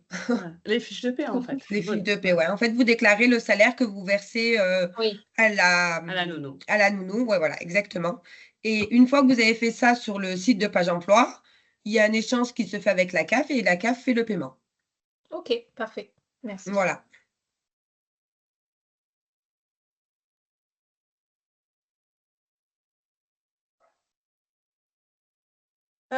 Pour ce qui est des démarches administratives, et prendre contact avec nos 2 organismes, CAF et Sécu. Du coup, pour échanger avec les conseillers de la sécurité sociale, vous pouvez nous solliciter, donc demander un rendez-vous. Alors, à l'heure actuelle, c'est vrai qu'on n'a pas de rendez-vous physique à l'assurance maladie de Gap. On n'a que des rendez-vous téléphoniques. Vous pouvez demander des rendez-vous en CAF, par contre. Vous pouvez nous solliciter pour prendre vos rendez-vous via le CAF.fr et amélie.fr. Après, concrètement, on n'a pas de rendez-vous physique, mais on peut caler des rendez-vous personnalisés dans le cadre de tout ce qui est démarche maternité, grossesse. Donc, n'hésitez pas à nous solliciter, à téléphoner au 36 46 ou à nous envoyer un mail ou à passer, si vous êtes proche de l'antenne de Gap ou de Briançon, pour demander à planifier un rendez-vous personnalisé dans le cadre de tout ce qui est la maternité. Pour nous contacter, je vous rappelle les numéros de téléphone, le 36 46 pour l'assurance maladie, le 32 30 pour ce qui est de la CAF. Et vous pouvez prendre vos rendez-vous en ligne pour les 2 organismes.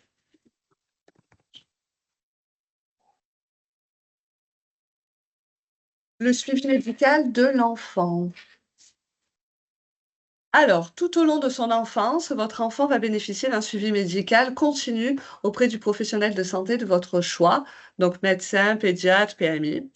Il aura des examens pratiqués dès la naissance par l'équipe médicale de la maternité, un dépistage obligatoire néonatal à la maternité contre certaines maladies, des examens obligatoires, 20 examens jusqu'à ses 16 ans qui seront pris en charge à 100%, en sachant que, que le premier examen aura lieu dans les 8 premiers jours de vie de votre enfant. Et il aura des vaccinations obligatoires aussi tout au long de sa vie, obligatoires pour pouvoir être scolarisé et accueilli en milieu collectif, et des vaccinations conseillées. Voilà, ce sera libre à vous de choisir pour celle-ci. Un calendrier avec le suivi médical et les vaccinations à faire sera à votre disposition dès la déclaration de naissance de votre enfant sur votre compte Amélie. Et vous pouvez également retrouver toutes ces infos sur le portail suivi médical de l'enfant. Toujours pareil, par le biais du compte Amélie.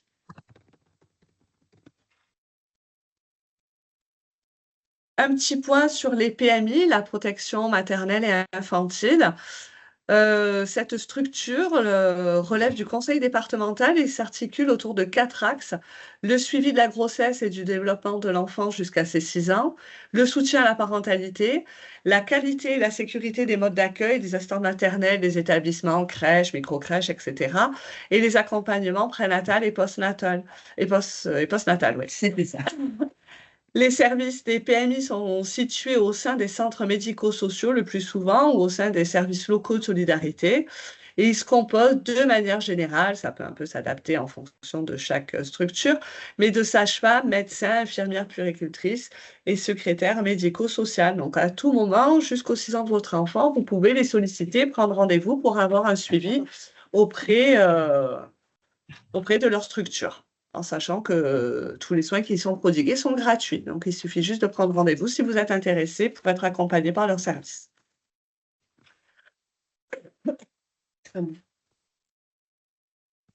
Donc, là, vous avez les accompagnements qui sont proposés par la sécurité sociale. Non. Qu'est-ce que j'ai dit? Ah oui. Oui, pardon, c'est moi. C'est moi qui ai Donc, si vous êtes dans l'une des situations suivantes, vous savez que vous avez un travailleur social de la CAF qui peut vous accompagner. Si jamais vous vous séparez ou que vous envisagez de le faire, si vous élevez seul votre enfant, si vous faites face à un deuil du conjoint d'un enfant, si vous avez des difficultés à payer votre loyer, pas t'étouffer dehors. Donc, et ensuite, vous avez l'action sociale de la CAF qui peut vous soutenir financièrement pour des micro-crédits sociaux, pour un soutien aux familles endeuillées et pour les aides aux vacances familiales.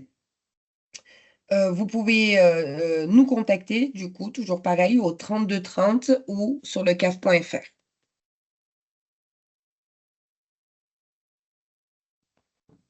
Ça va? Enfin, un petit point sur la mission accompagnement santé. Donc, sachez, pendant votre grossesse ou hors grossesse, peu importe, parlez-en autour de vous si les gens ne sont pas avisés. Si à un moment donné, une personne rencontre des difficultés pour se soigner, pour accéder aux soins, à une mutuelle, n'hésitez pas à nous solliciter auprès de la caisse primaire d'assurance maladie, peu importe le le canal d'entrée que vous utilisez, le 3646, ou venir à l'accueil, ou nous envoyer un mail, ça sera orienté dans notre service. Et du coup, on peut vous accompagner dans vos difficultés financières pour vous faire soigner. Donc, on fera un petit topo. Une fois le signalement effectué, on va vous rappeler, faire un point de votre situation, faire un bilan des droits Sécu, CAF auxquels vous pouvez prétendre et que peut-être vous n'avez pas sollicité. On fera le point par rapport à votre difficulté sur le moment. Vous proposez peut-être d'autres solutions auxquelles vous aviez pensé au départ. On a des dossiers d'aide financière, on a pas mal de partenaires dans notre réseau pour vous aiguiller. Donc, n'hésitez pas à nous solliciter et du coup, on peut vous accompagner dans tout ce qui est démarches administratives, difficultés financières. Voilà, on parle souvent de difficultés financières, mais ça peut être aussi ne pas savoir faire valoir ses droits, ne pas savoir par quel bout commencer, vous aiguiller et aussi, bien évidemment, donc les difficultés financières, avoir des frais qui ne sont pas remboursés, pris en charge, des difficultés à trouver un professionnel de santé vers qui vous ne savez pas vous aiguiller.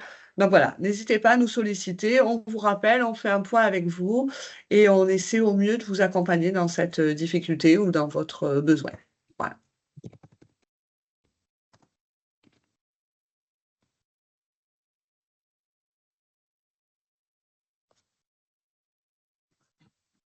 Donc, vous avez l'action sanitaire et sociale des CAF et des CEPAM. En cas de situation financière rendue difficile par son état de santé, tel que la maladie, la maternité, l'accident de travail, l'handicap ou l'invalidité, de revenus modestes, des aides individuelles et des prêts d'équipement peuvent être accordés pour faire face dans les domaines suivants. Donc, du côté de la branche maladie, c'est ce que vient de vous parler ma collègue, l'accès aux soins, l'acquisition d'une complémentaire santé, la perte ou la baisse de revenus liés à une maladie, un accident ou une maternité, le retour et le maintien à domicile suite à une hospitalisation. Et du côté de la branche famille, le recours à une aide ménagère et un prêt d'équipement mobilier. Un prêt d'équipement de puériculture, le prêt d'équipement de puériculture, je ne sais pas si tout le monde est du 0,5. En tout cas, c'est uniquement pour la CCSS 0,5. C'est l'action sociale de Gap qui fait ces prêts d'équipement. Je ne sais pas si dans 0,4, elles le font. Donc, pour tout renseignement complémentaire, vous avez la possibilité de nous contacter directement, la CAF ou la CPAM de votre département.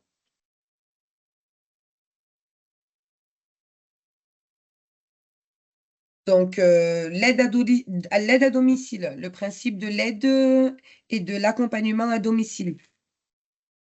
Ça permet d'anticiper une dégradation de la situation du retour à domicile en travaillant avec la famille sur des objectifs courts, réalisables et momentanés. La CAF n'intervient qu'à défaut d'autres solutions ou financements. Les familles concernées, c'est les parents relevant du régime général qui attendent leur premier enfant, qui assument la charge d'au moins un enfant âgé de moins de 18 ans. Les motifs d'intervention peuvent être la grossesse, la naissance, l'adoption, la séparation, le décès et la prévention contre l'épuisement parental. Le délai d'ouverture de l'aide à domicile peut être demandé dans un délai d'1 an, suivant l'événement ou la situation qui motive la demande de ce, quel que soit le motif d'intervention.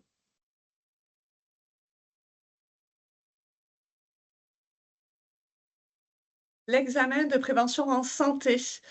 Sachez qu'un bilan de santé est proposé aux assurés du régime général. Il est totalement pris en charge par l'assurance maladie. Il s'appuie sur les recommandations médicales les plus récentes en matière de prévention et s'inscrit en complémentarité de l'action du médecin traitant. L'examen de prévention, c'est l'occasion de bénéficier d'un examen dentaire, d'une consultation médicale avec un médecin, d'examens paramédicaux en fonction de ceux aussi de ce que vous souhaitez. Mais souvent, c'est la vision, l'audition, il y a le dépistage pour le cancer d'utérus pour les femmes, il peut y avoir une analyse sanguine, voilà. Mais après, vous n'êtes obligé, vous n'êtes pas obligé de faire tous les examens. Le médecin vous propose et après, vous dites si vous êtes intéressé ou pas. Pour prendre rendez-vous, donc vous pouvez téléphoner directement au secrétariat au numéro qui est indiqué 04 92 51 80 60 ou vous pouvez prendre en ligne rendez-vous en ligne sur le site Doctolib en cherchant un centre d'examen de santé Les Jonquilles sur Gap. Uniquement sur Gap. Oui, alors par contre, c'est pas pareil, si, ouais. L'examen de prévention de santé, c'est vrai que ce n'est proposé que par la caisse du 05. Toutes les caisses de sécurité sociale ne sont pas équipées d'un centre d'examen de santé. Je ne sais pas si tout le monde est du 05 ou pas. Est-ce qu'on a des personnes qui nous écoutent qui sont du 04 ou pas? Oui, moi je suis des 04. Ah oui, Ah, ok. Voilà, donc c'est vrai que Ouais. pour Oui, vous. la Dinoise qui accouche à Marseille. Ah oui, Ah c'est oui. vrai. Oh, vous avez oublié, en plus, oui. Bon, ça vous fait une petite trotte pour monter à Gap juste pour faire le bilan. Si peu, oui. Surtout si c'est pas véhiculé, donc ouais, ça devient Oh, acrobatique. ça va être compliqué. Ne retenez pas cette diapo. Non, gardez l'énergie pour la Marseille déjà. Oui. Oui. Pardon. Vas-y. On arrive en fin du parcours.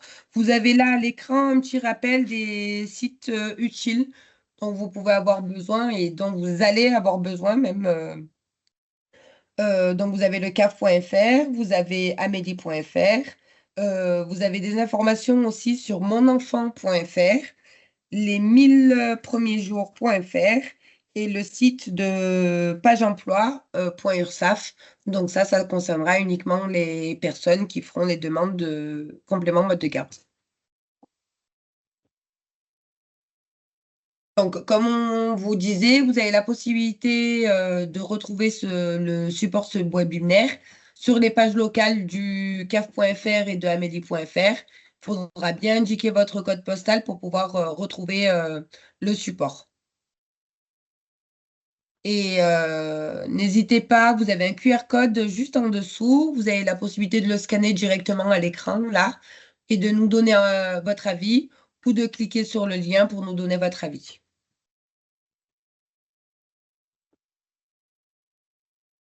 Donc, on arrive totalement en fin, là, à la dernière page. Est-ce que vous avez des questions? Des questions, si vous voulez qu'on revienne sur un point? Oui, bonjour, merci déjà pour toutes ces informations. Nous, on a programmé une naissance à la maison. Est-ce qu'il y a des aides qui peuvent être données par vos services pour l'accouchement à la maison? J'avoue que je ne sais pas. On va prendre on a très peu de sollicitations dans ce cadre-là. Vous voudriez des aides? Vous avez une sage-femme qui vous accompagne pour l'accouchement? Oui, on en Vous a avez deux. trouvé? Ouais, Oui. d'accord. Et du coup, à leur niveau, elles vous facturent un dépassement? Elles vous ont dit ou pas? Alors, il y a un dépassement, mais c'est surtout que du coup, il n'y a pas directement de prise en charge de la sécurité sociale.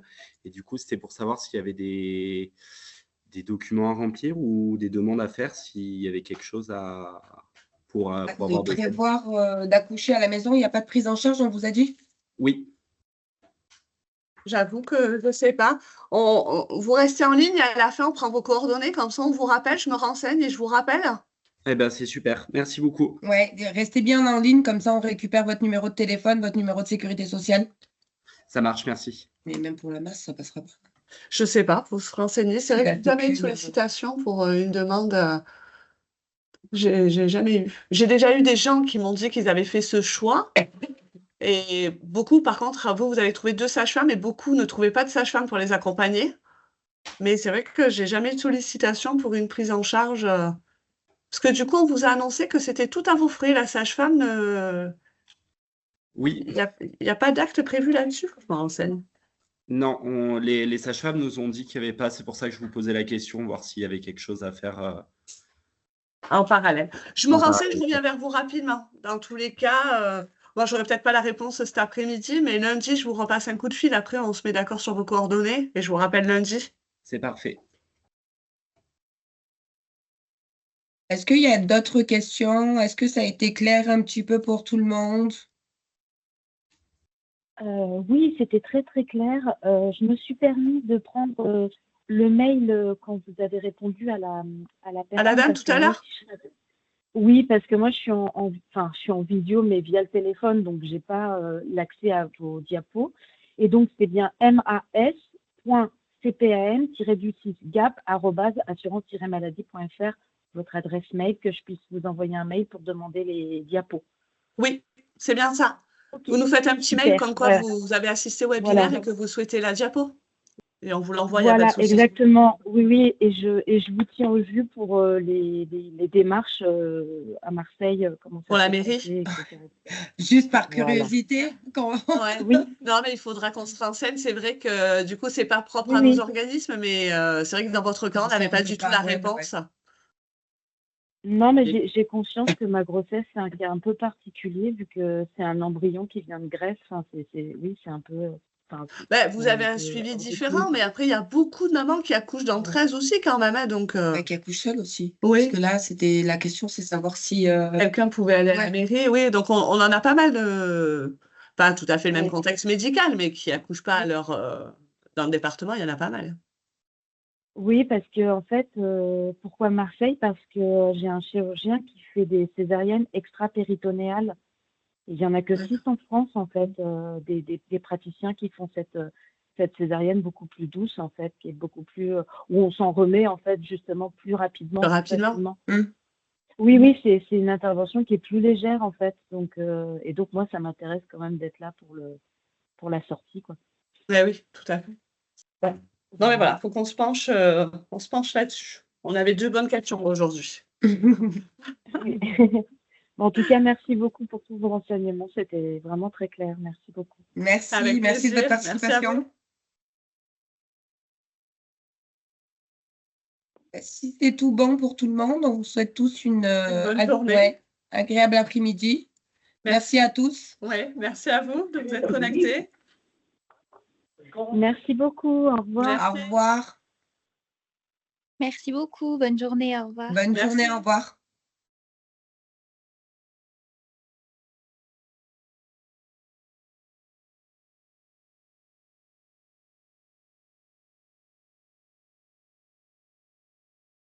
Il va nous en rester un.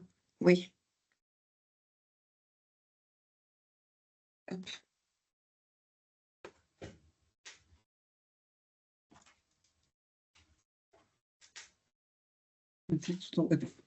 Oui, je fais tout le temps ça, mais comme ça, je suis sûre de ne pas le perdre. On peut pas déconner. Ah, attends, c'est pas qui c'est, hein. Si, c'est le monsieur qui est là. Oui, je suis C'est où? encore là. Oui, on attendait qu'il n'y ait plus personne pour que vous puissiez nous communiquer votre numéro de téléphone et numéro de sécurité sociale, mais on a encore des participants qui sont pas déconnectés, oui. D'accord, ça marche. On vous fait Ok. patienter une petite. Oui, oui, bien sûr, il n'y a pas de problème. Je sais pas sinon. On peut pas.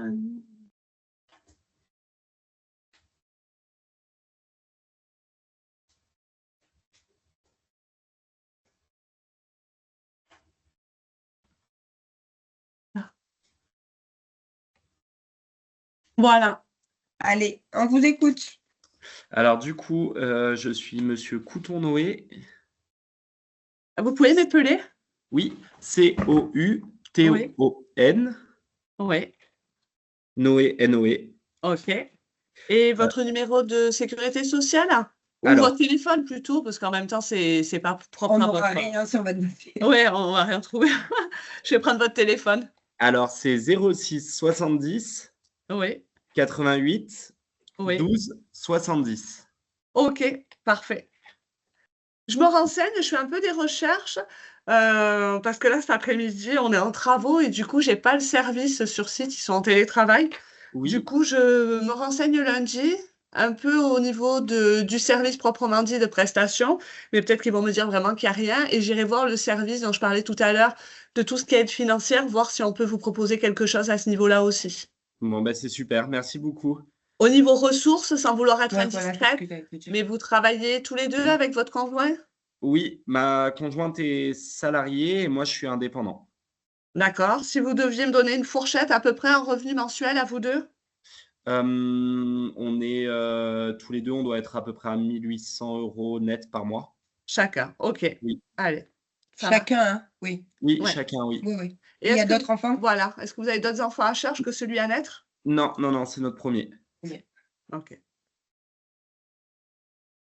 Allez, on a tout noté. On revient vers vous lundi dans l'après-midi, je pense. D'accord? Merci beaucoup. C'est bon pour vous? Lundi après-midi, vous serez joignable? Oui, je serai joignable, il n'y a pas de problème. Bon, parfait. Très bien. Excellente fin de journée à vous. Merci À beaucoup. vous aussi. Au revoir. Bonne journée, bon week-end. Merci, au revoir. Merci, vous aussi.